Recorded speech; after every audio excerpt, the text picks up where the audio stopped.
लिविट्स हम लोग कर रहे थे क्लास 11th का चैप्टर जिसका नाम है पार्ट टू मॉडर्नाइजेशन यानी कि मॉडर्नाइजेशन का रास्ता।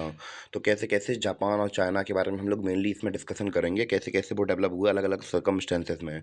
तो स्टार्ट करते हैं अपना चैप्टर बिना किसी देरी के। तो इंट्रोडक्शन में हमने देखा कि चाइना डोमिनेट कर रही थी पूरे ईस्ट एशिया के अंदर 19वीं सेंचुरी में। तो फिर वहाँ पे क्योंकि वहाँ पे चिंग डायनेस्टी का राज था और वो बहुत ज़्यादा पावरफुल राजा के अंडर में राज कर रहे थे। तो फिर कोई भी कंट्री हो, अगर उसका राजा अच्छा है, राजा पावरफुल है, तो फिर वो कहीं न कहीं से कुछ ना कुछ कर ही लेता है, जुगाड़ बना ही लेता है। और अगर हम लोग बात करें कि जो जापान है, वो क्या आइसलैंड नेशन था, उस समय पर अकेला था। बाद में जो चाइना हुआ, तो उसके अंदर इंटरनल कॉन्फ्लिक्ट होने लगे।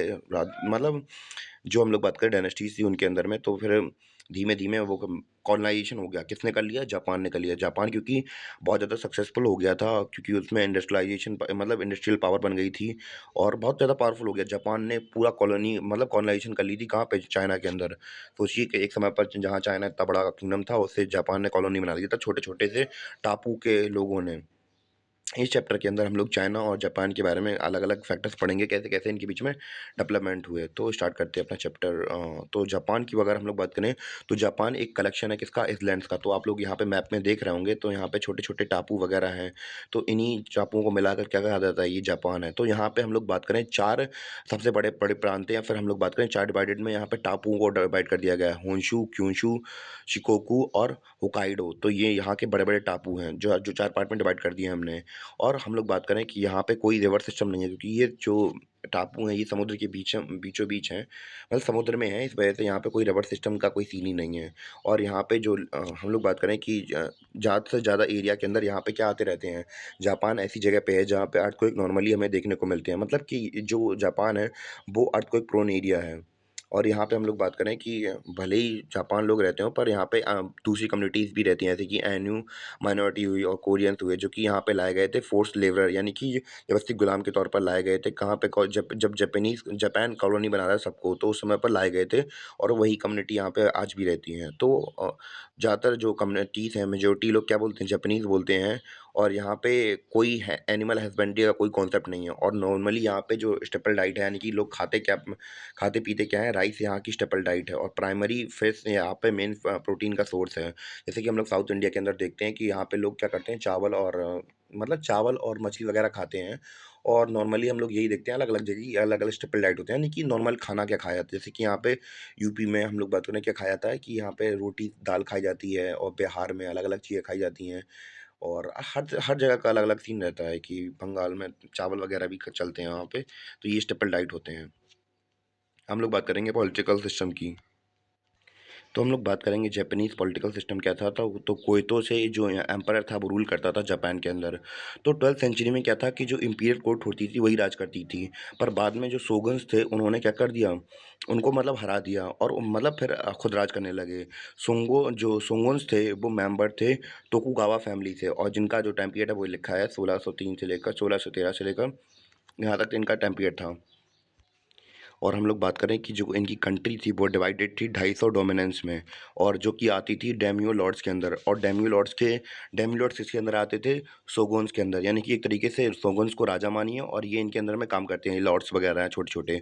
और इनके अंदर और आते हैं समुराइस, इनके छोटे और ज़्यादा अंडर में, यानी कि सैनिक तौर पर जो सर्व करते हैं वो समुराइस होते हैं। आप लोगों ने सुना होगा समुराइस के बारे में। और हम लोग बात करें, they also held sway over the majority cities and mines. The samurai served the shoguns and daimyos, जैसे कि मैंने आपको बताया। और 16th सेंचुरी के अंदर यहाँ पे बहुत ज़्यादा डेवलपमेंट हुआ, कहाँ पे? जापान के अंदर। पहले क्या था कि पहले सभी लोग तलवार रख सकते थे। बाद में क्या हुआ कि जो चेंजेस हुए, तो उसमें समुराइज़ के पास ही केवल तलवार रखने का आदेश दिया गया कि जो समुराइज़ हैं केवल वही तलवार रख सकते हैं। फिर बाद में हम लोग बात करें और क्या हुआ, तो जो डेमो थे, जो कमांडर थे, मतलब कोई भी किसी भी डोमिनियन के, उनसे कहा गया कि वो भैया अपनी डोमिनियन के अंदर, यानी कि अपने मेन शहर के अंदर ही रहिए, और उसको जैसा चाहें वैसा चला सकते हैं आप लोग। उन्हें मतलब छोड़ दिया गया। और उस समय पर लैंड सर्वेस भी किए गए, जिससे कि हमें टैक्स पेयर के बारे में पता चल सके, और जो लैंड की प्रोडक्टिविटी, यानी कि कितनी उपजाऊता है किसी लैंड की, तो उसके बारे में पता चल जा सके उसके बारे में। तो हम लोग बात करें इस मिड ऑफ 17th सेंचुरी में क्या हो गया था कि जापान में एक सबसे ज़्यादा मोस्ट पॉपुलस कंट्री मतलब सिटी बन गई थी, यानी कि बहुत ज़्यादा आबादी हो गई थी। वो शहर कौन सा था? ईडो था। और इसके सिवा 2 मेजर कंट्रीज़ और भी थीं, ओसाका और इक्वाइटो। तो ये मेन सिटीज़ थीं जो कि बहुत ज़्यादा मतलब पॉपुलेटेड हो गई थीं, और यहाँ पे इकोनॉमी भी बहुत अच्छी थी, और यहाँ पे फ्लोरिश कर रहे थे अलग-अलग कल्चर। हम लोग बात करें, और यहाँ पे क्या हो रहा था, जो जब लोगों के पास पैसा आया, कि इकोनॉमी अच्छी हो गई, तो लोगों का ध्यान पता है फिर कहाँ मनोरंजन की तरफ जाता है। इससे थिएटर और आर्ट में भी ध्यान गया लोगों का, और बाद में क्या हुआ कि यहाँ पे जब स्टॉक मार्केट वगैरह आया, तो फिर इनकी जो इकोनॉमी थी वो अलग लेवल पे पहुँच गई। और फिर जो हम लोगों ने देखा कि क्या हो गया भैया यहाँ पे, सबके पास अंधा पैसा आ रहा है, तो फिर जब अंधा पैसा आता है तो फिर आप लोगों को पता है क्या होता है। तो जैसे ही हम लोग बात करें, यहाँ पे एक थोड़ी कॉन्फ्लिक्ट वगैरह भी चलते हैं आइडियोलॉजीज़ को लेकर, कि जो कल मतलब कि जो जापानीज़ कल्चर है वो काफ़ी ज़्यादा मतलब इन्फ्लुएंस है किससे? जो चाइनीज़ कल्चर है या फिर चाइनीज़ लिटरेचर है उससे क इन्फ्लुएंस है। तो ऐसा माना जाता है कि जो जापानीज़ कल्चर है वो उन लोगों का मानना ये है कि जो जापानीज़ कल्चर है वो भगवानों के द्वारा लिखा गया था, और जो सन गॉडेस थीं उनके बेटे यहाँ के राजा थे पहले जापान के। तो अभी तक हमने देखा कि जो जापान की इकोनॉमी थी वो कैसे-कैसी थी। अब हम लोग बात करेंगे, तो उस समय पर अब हम लोग बात करेंगे कि जो ब्रिटिशर्स थे या फिर हम लोग बात करें यूरोपियंस थे, वो अब कॉलोनिज़्म कर रहे थे, यानी कि अलग-अलग जगह पे कॉलोनीज़ बना रहे थे। तो फिर यहाँ के स्कॉलर्स वगैरह ने सोचा कि भैया पहले ही सतर्क हो जाओ, तो फिर उन्होंने यूरोपियंस के बारे में मतलब समझना स्टार्ट कर दिया, और अपनी इकोनॉमी को बेटर करने के बारे में सोच रहे थे ये लोग। तो 1853 में जो यूनाइटेड स्टेट था उसने क्या डिमांड की? पहले मैं पेन निकालूँ। 1853 में जो यूएस था, तो उसने डिमांड किया जापान के साथ कि वो क्या करे, ट्रीटी अलाउ करे, मतलब वही फ्री ट्रेड रिलेशन अच्छे बनाना, व्यापार अच्छे से हो सके। पर जो यूनाइटेड स्टेट था वो चाहता था कि वो चाइना के साथ रिलेशन बनाए, पर जो जापान था वो पहले पड़ता था, इसलिए उन्हें फ्यूल रिफिल मतलब जो फिजिक्स शिप्स वगैरह होते थे उनको रिफिल करने के लिए टाइम मिल जाता था। तो इस वजह से उन्होंने कहा कि भैया एक साथ कर लेते हैं ट्रीटी। तो फिर यही हुआ कि उनके साथ ट्रीटी हो गई। फिर बाद में क्या हुआ, शोगुन डायनेस्टी को हटा दिया गया। जैसे ही शोगुन को हटा दिया गया, उन्हें लाया गया कहाँ पे? ईडो में लाया गया। ईडो में लाने के बाद हम लोग बात करें, उसी जो ईडो शहर था उसका ना रीनेम कर दिया गया, उसको क्या कहा गया? टोक्यो कहा गया, जिसका मतलब है ईस्टर्न कैपिटल, और जो कि आज क्या बन गई? कैपिटल बन गई है किसकी? जापान की। तो हम लोग बात करें कि जो जापान था हमारा, जापान ने क्या किया था कि जो इन्होंने सोच लिया था कि हमें इकोनॉमी और अपनी मिलिट्री बहुत पावरफुल करनी है। इसने इन्होंने एक एक स्लोगन या फिर एक कॉन्सेप्ट की मदद से निकाला, जिसको जो बहुत ज़्यादा फैला वहाँ पे। इसका मतलब क्या था? फुकोकू कोइए, यानी कि इस जो स्लोगन था इसका मतलब ही था रिच कंट्री और स्ट्रॉन्ग आर्मी। तो अगर रिच कंट्री होगी, स्ट्रॉन्ग आर्मी होगी, तो कोई हम पे राज नहीं कर पाएगा। और हम लोग बात करें, जो एम्परर था वो मतलब अपने ये नहीं था कि आप अकेले ही फैसले वगैरह ले ले, तो अपनी ब्यूरोक्रेसी और मिलिट्री से भी मतलब एडवाइस ले लेता था। और हम लोग बात करें कि ये होता क्या था, कि ऐसा माना जाता था कि जो मैंने आपको पहले बताया कि जो यहाँ के वंशज थे, यानी कि राजा एम्परर थे, वो क्या बिलोंग करते थे सन गॉडेस के। तो इस वजह से हम लोग बात करें कि यहाँ पे हुआ था क्या, जो नेशनल हॉलिडे मनाई जाती थी इनके बर्थडे वाले दिन पे। तो जैसे कि हमने बात की थी कि इन लोगों ने सोचा था कि अपनी इकोनॉमी को स्ट्रॉन्ग करना है और अपनी आर्मी को स्ट्रॉन्ग करना है। तो कैसे किया इन्होंने अपनी इकोनॉमी को स्ट्रॉन्ग, उसके बारे में बात करते हैं। तो मीजी गवर्नमेंट ने इसको मतलब अपनी इकोनॉमी को अच्छे करने के लिए इन्होंने क्या किया, नए एडमिनिस्ट्रेटिव स्ट्रक्चर बनाया, जिसमें कि जो गांव और बाउंड्रीज वाला सिस्टम था ये हटा दिया उन्होंने। और बाद में जो फेडरलिज्म थी उसको भी हटा दिया इन्होंने। किसने? मीजी गवर्नमेंट ने, मीजी रूल ने। और क्या-क्या रिफ़ॉर्म्स किए इन्होंने, और इन्होंने क्या किया, रेलवे को इंट्रोड्यूस कराया। कहाँ पे? जो टोक्यो था और पोर्ट्स योकोहामा पोर्ट्स के बीच में। और कब एस्टेब्लिशमेंट किया था? 1870 से 1872 के बीच में। और 1872 में मॉडर्न बैंकिंग इंस्टीट्यूशन को भी लॉन्च किया गया, जिसको डोमिनेट करते थे जाइवात्सु, एक बिज़नेस फैमिली थी, उसको मतलब डोमिनेट करती थी। और जो लोगों से वो टैक्स एग्रीकल्चर के ऊपर भी फार्मर से मतलब टैक्स लेने लगे, जिससे कि फंड कलेक्ट हो सके। और हम लोग बात करें इंडस्ट्रीज़ में इंडस्ट्रीज़ वगैरह में क्या सीन चल रहा था। तो जो टेक्सटाइल मशीनरी है, यानी कि मशीनों का सामान है, वो यूरोप से मँगवाया जाता था। और वहाँ से ही हम लोग बात करें, मतलब दिमाग लगाइए आप लोग, वहाँ से फ़ॉरेन से ये टेक्नीशियंस को बुला रहे हैं और यहाँ पे एम्प्लॉयड कर रहे हैं, और उनसे कह रहे हैं कि भैया हमारे लोगों को ट्रेन करिए, यूनिवर्सिटीज़ में पढ़ाइए, और मतलब स्कूल वगैरह में पढ़ाइए, तो जिससे कि हमारे जो बच्चे वगैरह हैं, हमारे लोग हैं, वो मतलब मॉडर्न टेक्नोलॉजी के बारे में सीख सकें। और क्या हो रहा था कि यहाँ पे जो स्टूडेंट वगैरह थे, उन्हें भी कहाँ भेजा जा रहा था? इन्हें भी अब्रॉड भेजा जा रहा था कि वहाँ जाके पढ़ाई करो तुम लोग। और हम लोग बात करें कि इससे मैन्युफैक्चरिंग बहुत ज़्यादा इंक्रीज़ हो गई। और हम लोग बात करें एक दूसरी बात ये है कि जो हम लोग बात करें औरतें वगैरह थीं, तो अगर हम लोग इंडिया और फिर हम लोग बात करें तो फिर जापान में बहुत पहले ही जो वुमेन थी उनको इंडस्ट्रीज़ में मतलब डालना स्टार्ट कर दिया था। यानी कि जापान और चाइना, सॉरी चाइना और इंडिया काफ़ी लेट किया, पर चाइना जो जापान ने पहले ही वहाँ पे स्टार्ट कर दिया था कि फैक्ट्री के अंदर या फिर हम लोग बात करें इकोनॉमी के अंदर जो वुमेन थी वो बहुत ज़्यादा इंपॉर्टेंट पार्ट बन चुकी थी पहले ही। और नेशनलिज़्म को कैसे फैलाया उन लोगों ने 1889 में क्या हुआ कि जो जापान है उसने नया कॉन्स्टिट्यूशन अडॉप्ट किया। और जो वहाँ की पार्लियामेंट आपको पता होगा डाइट है, तो वहाँ पे उसमें क्या हुआ कि जो एम्परर थे उन्हें कमांडर बना दिया गया ऑल फोर्स का। और हम लोग बात करें कि जितने भी आदमी थे उस कंट्री के अंदर, तो जब आप 20 साल के हो जाते हैं, तो आपको एक लिमिटेड टाइम पीरियड के दौरान जो मिलिट्री सर्विसेज़ हैं आपको देनी पड़ेंगी। और वहाँ पे मॉडर्न मिलिट्री सिस्टम डेवलप हो गया। और जो ब्यूरोक्रेसी और मिलिट्री थी वो डायरेक्ट कंट्रोल में आती थी किसके, एम्परर के।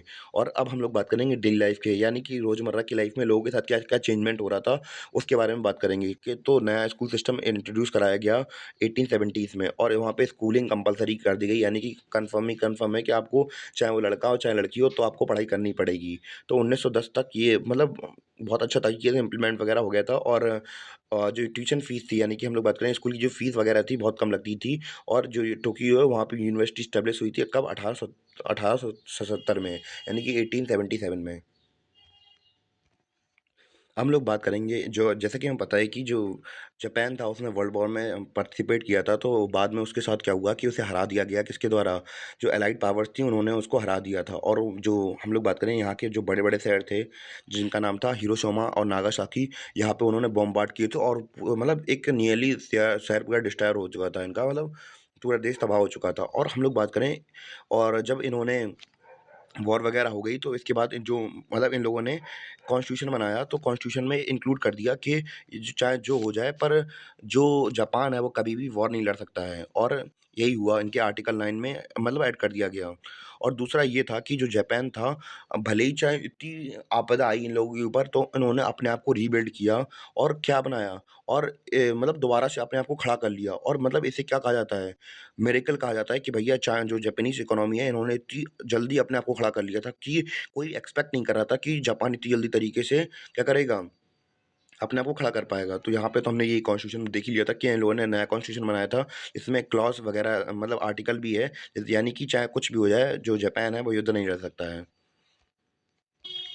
बाद में हम लोग बात करें कि 1946 में दोबारा से इलेक्शन करवाए गए, तो इसमें जो वुमेन्स थी उन्हें भी क्या हुआ, इलेक्शन में पार्टिसिपेट करने का मौका मिला जापान के अंदर।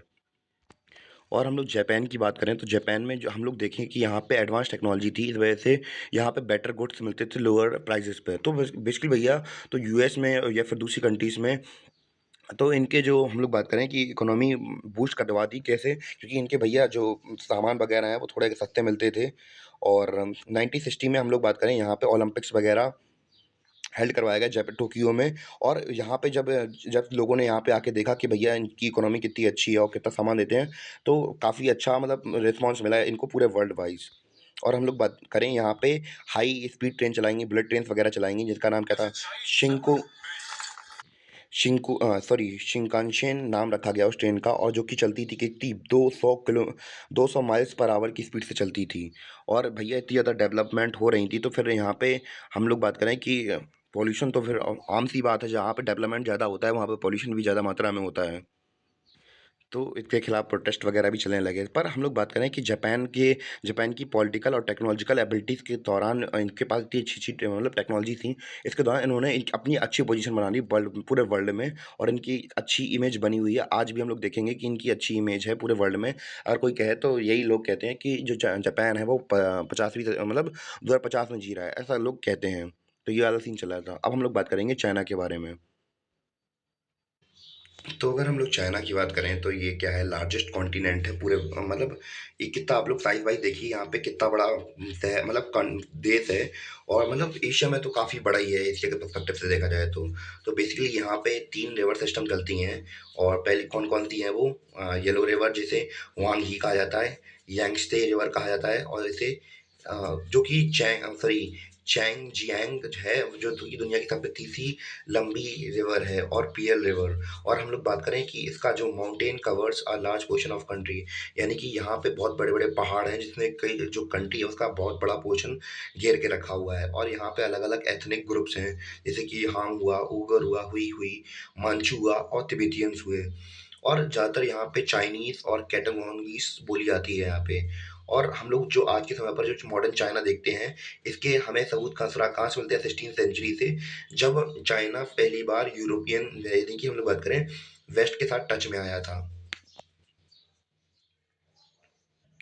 तो हम लोग बात करें चाइना के साथ और जो ब्रिटेन था उनके साथ वेस्टर्न के साथ थोड़ी प्रॉब्लम इसलिए आती थी क्योंकि जो चाइनीज़ गुड्स होते थे, जैसे कि टी हुआ, सिल्क हुआ या पोर्सिलीन हुई, तो यहाँ पे ये क्या होता था कि वो यूरोप से भी अच्छा बनाते थे। यानी कि चाइना के लोग यूरोप से अच्छा माल की क्वालिटी मतलब रखते थे और इस वजह से पूरे दुनिया भर में उनके प्रोडक्ट की डिमांड रहती थी।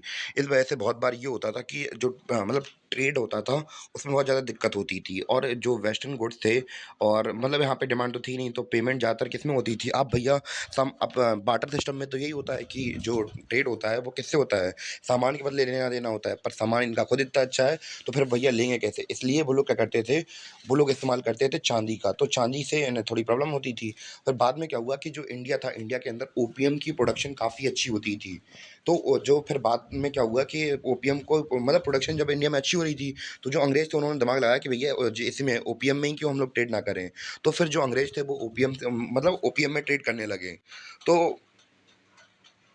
तो वही क्या करेंगे ओपीएम खरीदें मतलब इंडिया से उठाएँगे अब ब्रिटिश ईस्ट इंडिया कंपनी।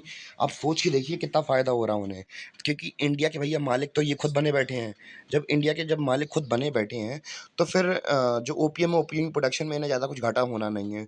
तो ओपीएम उठाया, चाइना में वो ओपीएम दिया और वहाँ से चाय हुई, सिल्क हुए या फिर अलग-अलग प्रोडक्ट्स हुए, वो हमने खरीदा किससे? ओपीएम दे रहे हैं और फ्री में उनका सामान ले रहे हैं और जाके ब्रिटेन में बेच रहे हैं। और सोचिए कितना ज़्यादा प्रॉफ़िट हो रहा है क्योंकि हमारा जो ओपीएम को लेकर पैसा तो बहुत कम लगा देना पड़ रहा है और जो माल मिल रहा है वो ज़्यादा से मिल रहा है और जो वहाँ से फ्री में माल उठा रहे हैं और जाके ब्रिटेन के अंदर बेच दे रहे हैं, तो कितना ज़्यादा प्रॉफ़िट हो रहा होगा।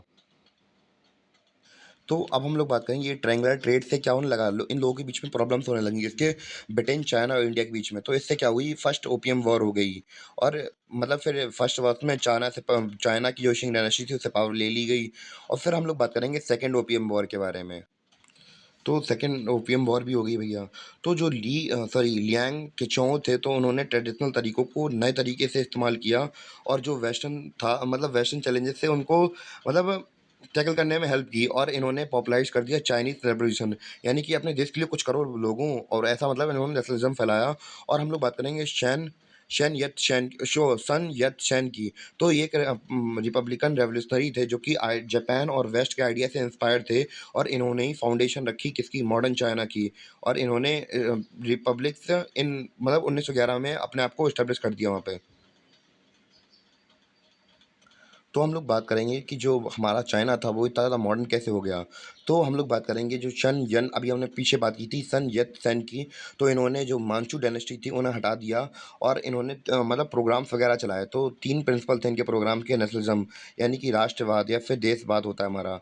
डेमोक्रेसी यानी कि लोगों का राज और सोशलिज़्म होता है कि लोगों को मतलब नेचुरल रिसोर्सेज़ पर लोगों का कंट्रोल होना। तो ये हमारे 3 प्रिंसिपल थे। और हम लोग बात करें कि 4 मई 1919 के अंदर लोगों के बीच में डेमोन्स्ट्रेशन किया मतलब अब उन्होंने अंग्रेज़ों ने पहले इन्होंने बात की थी कि भैया वर्ल्ड वॉर में हम आपका अगर आप लोग हमारा सपोर्ट करें तो हम आपकी ज़मीन वापस कर देंगे। तो अंग्रेज़ों ने ऐसा नहीं किया। तो फिर 4 मार्च 1919 को लोगों के बीच में आक्रोश जगा और उन्होंने बीजिंग में प्रोटेस्ट वगैरह किया। और हम लोग बात करेंगे जो सन यत सेन्स के मतलब एक ग्रुप था इनका जो जिसका नाम क्या था गो मिनडेंग्स था और इनकी मतलब इन्होंने 4 चीज़ों पर फोकस किया clothing, food, housing and transportation. और जैसे ही हम लोग बात करें कि इनकी जो सन सन की मृत्यु थी उसके बाद इन्हें रिप्लेस किया चियांग काई शेक ने और जो एक नए लीडर मतलब इमर्ज करके आए और इन्होंने लॉन्च किए मिलिट्री कैंपेन्स किसके मतलब बहुत से लोगों का मतलब विरोध करने लगे जैसे कि वॉर लॉर्ड्स हुए हमारे जैसे रीजनल लीडर्स हुए और मतलब कि इन लोगों ने अपनी पावर्स का गलत इस्तेमाल किया था तो इनके खिलाफ वॉर कैंपेन्स स्टार्ट कर दिए इन लोगों ने। तो भैया इन्होंने मिलिट्री कैंपेन तो स्टार्ट कर दिए और इसके साथ-साथ इन्होंने क्या किया कि इन्होंने जो कन्फ्यूज़निज़्म होता है, तो आप लोग अगर फ़िलॉसफ़ी वगैरह पढ़ी होगी तो च चाइना के लोग हैं वो कन्फ्यूज़िज़्म को मानते हैं। मतलब कन्फ्यूज़िज़्म की फ़िलॉसफ़ी को बहुत लोग मानते हैं चाइना के अंदर। तो इन्होंने उसकी जो सेक्युलर फ़िलॉसफ़ीज़ लर्निंग वगैरह थी तो वो एनकरेज करवाई। और हम लोग बात करें पर इनके कुछ विचार ऐसे थे जैसे कि वुमेन्स को लेकर ये मानना था कि जो औरतें हैं उनको घर का ही काम करना चाहिए और बाहर नहीं निकलना चाहिए। तो इनकी कुछ ऐसी बातों की वजह से जो देश था वो उस समय पर यूनाइट नहीं हो पाया और हम लोग बात करें कि इनकी पार्टी ने इग्नोरेंस कर दी peasantry and rising social equality. मतलब क्या होता है कि समाज में इनइक्वालिटी बढ़ रही है और पीजेंट्स के लेकर भी बहुत सारी कुछ सोच नहीं रहे हैं और बहुत सारी प्रॉब्लम्स देखने को मिल रही थी इनकी पार्टी, तो पर इस वजह से इनका कोई सपोर्ट ही नहीं मिला। अब आप मेन मेन मुद्दे छोड़ देंगे क्योंकि अगर किसी कंट्री की बात करें जैसे कि अगर हम एशियन कंट्रीज़ की भी बात करें, चाहे इंडिया हो चाहे या फिर चाइना हो, अगर नहीं देखने को मिलता है, अगर आप लोग कुछ इनका सपोर्ट नहीं करते हैं तो फिर आपको एक बैकलैश मिलेगा, सपोर्ट नहीं मिलेगा। तो जैसे कि आप लोगों ने कुछ समय पहले इंडिया के अंदर ही देखा होगा, किसान आंदोलन कितनी दौड़ चल रहे थे, यानी कि आप लोग किसान के खिलाफ कोई कानून बनाइए, वो लोग बहुत तेज़ी से उठेंगे और आपको सरकार को हिला देंगे। तो ये सीन चलता है। मैं बुराई नहीं कर रहा, पर बता रहा हूँ कि अगर आप लोग किसानों वगैरह के बारे में नहीं सोचेंगे तो फिर अच्छा नहीं होगा फिर। तो यही उनके साथ भी हुआ था। तो अब हम लोग बात करेंगे rise of communist party of China. तो जो कुछ लोग चाइनीज़ के मतलब चाइना के इंटेलेक्चुअल पर्सन थे, उन्हें काफ़ी दिलचस्पी हो रही थी मार्क्सिज़्म को पढ़ने में। तो और हम लोग बात करें वहाँ पे जो वो लोग देख रहे थे कि रशियन रेवोल्यूशन भी हो रहा था। और हम लोग बात करें कि इन लोगों को लगा कि भैया कि हमारे जो अभी हम लोग देख रहे हैं, हमारे देश में डेवलपमेंट नहीं हो पा रहा है। इसका कारण यही तो नहीं है कि हमारा जो ट्रेडिशनल मेथड वगैरह या फिर हम लोग बात करें ट्रेडिशनल कल्चर है, ये तो नहीं है। तो इन लोगों ने क्या किया, इन लोगों ने सोचा कि आओ चलो एक ऐसी मतलब एक ग्रुप बनाया जो कि मार्क्सिज्म को स्टडी करता था। फिर इन्होंने क्या किया, इनके जो इंटेलेक्चुअल थे तो इन्होंने क्या बना एक ग्रुप बनवा लिया और इन्होंने एस्टेब्लिश कर दी क्या कम्युनिस्ट पार्टी ऑफ चाइना। और इन्होंने एस्टेब्लिश तो कर दी थी, वो कहाँ की थी, शंघाई में की थी। और इन्होंने पहली बार हम लोग बात करें सेशन कहाँ पे हुआ था, first congress was held there in 1921। तो 1921 में इनका फर्स्ट सेशन। और हम लोग बात करेंगे इनके जो लीडर थे वो थे माओ ज़ेडुंग। तो अब ये बहुत ज़्यादा इन्फ्लुएंशियल थे, यानी कि कोई भी देश के अंदर अगर प्रभावशाली व्यक्ति आ जाए तो वो किसी की भी देश की राजनीति बदल देता है। और ये जीत भी गए और इनका एक अलग तरीका था चीज़ों को देखने का। और इन्होंने जो गांव की और रूरल वुमेन्स थी उन्हें सपोर्ट किया और इन्होंने नए नए कानून निकाले मैरिज को लेकर और इन्होंने अरेंज मैरिज को रोक दिया। और इन्होंने बहुत सारे हम लोग बात करें जो डिवोर्स का प्रोसेस था उसे बहुत सिंप्लीफाई कर दिया, जिससे कि जो औरतें वगैरह हैं वो अपने डिसीजन वगैरह बहुत आसानी से ले सकें, उन्हें कोई दिक्कत नहीं होगी। अब हम लोग बात करेंगे एस्टेब्लिशिंग न्यू डेमोक्रेसी। और फिर हम लोग बात करेंगे कि the government of people's republic of China establish कर दी गई कब 1949 में, यानी कि 1949 में। और हम लोग बात करें कि जो गवर्नमेंट थी उसने जितने भी क्रिटिकल सेक्टर थे इकोनॉमी के, जैसे कि प्राइवेट इंटरप्राइजेस हुई, जैसे कि प्राइवेट प्रॉपर्टी वगैरह का सिस्टम हुआ, लैंड ओनरशिप हुई, ये सब खत्म कर दी। और वहाँ पे एक बहुत बड़ा मूवमेंट चलाया गया जिसका नाम था ग्रेट लीप फॉरवर्ड मूवमेंट, जो कि स्टार्ट किया गया था 1958 में। जिसमें कि लोगों से कहा गया कि भैया आपको अगर अपनी देश की तरक्की करवानी है तो अपने-अपने घरों में छोटी-छोटी इंडस्ट्रीज़ खोलिए। काफ़ी मोटिवेट किया गया लोगों को कि भैया आप लोग अपने घर में या घर के पीछे छोटी-छोटी इंडस्ट्रीज़ वगैरह लगा लें, इससे कि देश की तरक्की हो। और हम लोग बात करेंगे कि जो माओ थे वो सक्सेसफुल हो गए अपने गोल्स में। और इन्होंने कहा कि मतलब एक ऐसा व्यक्ति बनाना चाहते, सोशलिस्ट मैथ बनाना चाहते थे, ऐसा व्यक्ति बनाना चाहते थे जो कि 5 चीज़ों से प्यार करे, जैसे कि फादरलैंड यानी कि पितृभूमि, और पीपल अपने लोगों से, लेबर यानी कि अपनी जो श्रम करते हैं उनसे, साइंस जिससे कि हमारी तरक्की हो, पब्लिक प्रॉपर्टी यानी कि जो जो हम लोग जहाँ रहते हैं वो हमारी पब्लिक प्रॉपर्टी, उससे प्यार करें। तो ये 5 मतलब 5 प्यार बताए थे जो कि हर सोशलिस्ट मैन को। फिर हम लोग बात करेंगे लिू शाओंगची और डेंग शीपोंग ने अटेंड किए, मतलब रिफॉर्म्स के वो जो इन्होंने पॉलिसी बनाई थी इसको रिफॉर्म करने के लिए चेंज की है।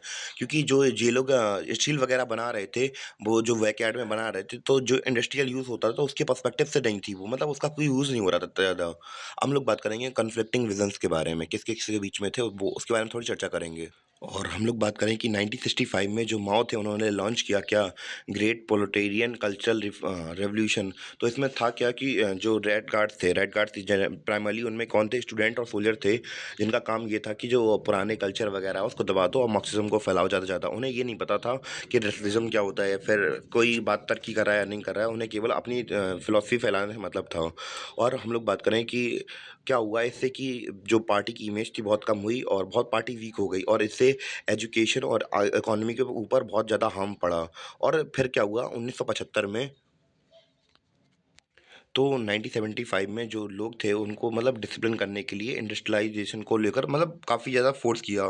जिससे कि लोग में थोड़ी जैसे पहले समय में देखा तो थोड़ी प्रॉब्लम्स आने लगी थी क्योंकि इन्होंने 1965 में ऐसे ऐसे लॉन्च कर दिए थे मिशंस। तो फिर दोबारा से इम्प्रूवमेंट करने के लिए इंडस्ट्रियल रिफॉर्मेशन वगैरह किए गए और कैसे कैसे रिफॉर्म होंगे वो हम लोग आगे पढ़ेंगे अब।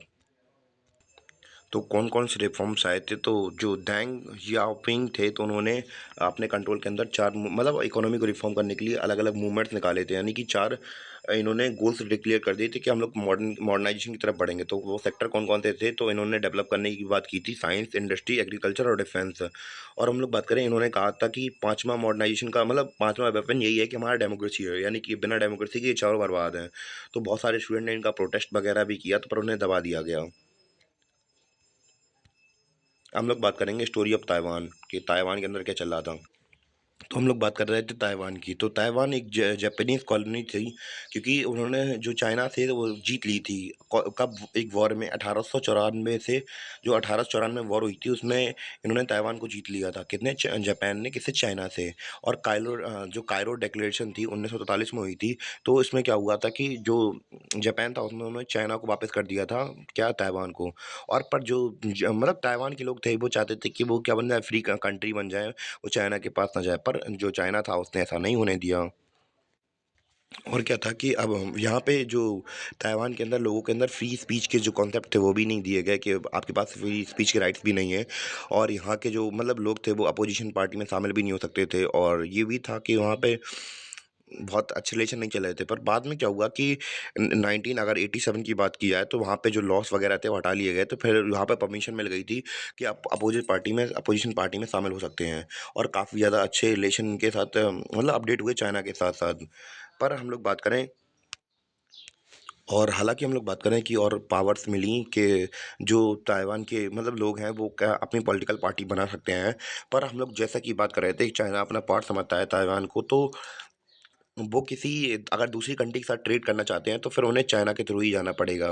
तो ये थोड़ी बहुत प्रॉब्लम होने लगी थी। पर अभी प्रेज़ेंट समय की बात करें तो प्रेज़ेंट समय पर ज़्यादा रिलेशन अच्छे नहीं चल रहे हैं चाइना और ताइवान के। क्योंकि जो चाइना है वो इंटीग्रेट अपने अंदर लेना चाहता है को ताइवान को, पर ताइवान नहीं आना चाहती है। हम लोग थोड़ी बहुत जान लेते हैं स्टोरी ऑफ कोरिया। कोरिया के क्या सीन था उसके बारे में थोड़ी चर्चा करेंगे। तो कोरिया की क्या स्टोरी थी, तो यहाँ पे हम लोग बात करें, जोएशन डायनेस्टी राज करती थी। तो यहाँ पे इंटरनल पॉलिटिक्स होती रहती थी, सोशल अनरेस्ट था। और हम लोग बात करें हर जगह से प्रेशर आता रहता था, चाइना से, जापान से, वेस्ट से या यूरोपियन कंट्रीज से। तो यहाँ पे ये चल रहा था। पर जैसे भी करता जाए, पर जो चाइना था, चाइना ने कोरिया के ऊपर कंट्रोल कॉलोनी बना ली। पर आखिरकार 1945 में एंड हो गया जापान का कॉलोनियल एरा यहाँ पे खत्म हो गया 1945 में। और हम लोग बात करें कि जब वहाँ पे वॉर खत्म हुई तो कोरिया के अलग-अलग पार्ट्स में ही वॉर होने लगी, यानी कि साउथ कोरिया अलग बन गया, नॉर्थ कोरिया अलग बन गया और दोनों लड़ने लगे आपस में। और जो नॉर्थ कोरिया था उसे सपोर्ट मिला चाइना से और जो साउथ कोरिया था उसे सपोर्ट मिला हमसे, यानी कि इंडिया से। और बाद में इनके इनके बीच में पीस एग्रीमेंट साइन कर लिया गया। और हम लोग बात करें स्ट्रॉन्ग लीडरशिप और वेल एजुकेटेड ब्यूरोक्रेट्स, और हम लोग बात करें यहाँ पे स्किल इंडस्ट्री इतनी अच्छी हुई, जो कोरिया था वहाँ पे जो इकोनॉमी थी अच्छी बूस्ट वगैरह हो गई। इसलिए साउथ कोरिया को बहुत से लोग जाना चाहते हैं आज भी।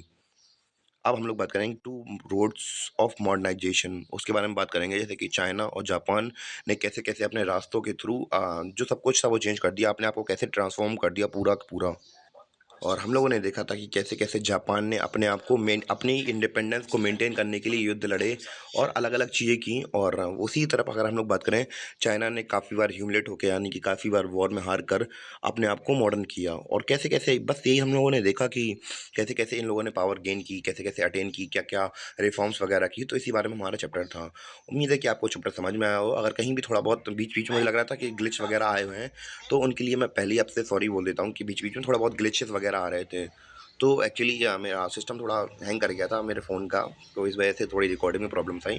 सो उसके लिए I am very, very sorry. और बाकी अपडेट्स के लिए, बाकी चैप्टर्स के लिए आप लोग मेरे चैनल को फॉलो कर सकते हैं और बाकी वीडियोज़ भी आपको चैनल की प्लेलिस्ट में मिल जाएँगे। तब तक के लिए धन्यवाद, मिलते हैं अपने अगली वीडियो में।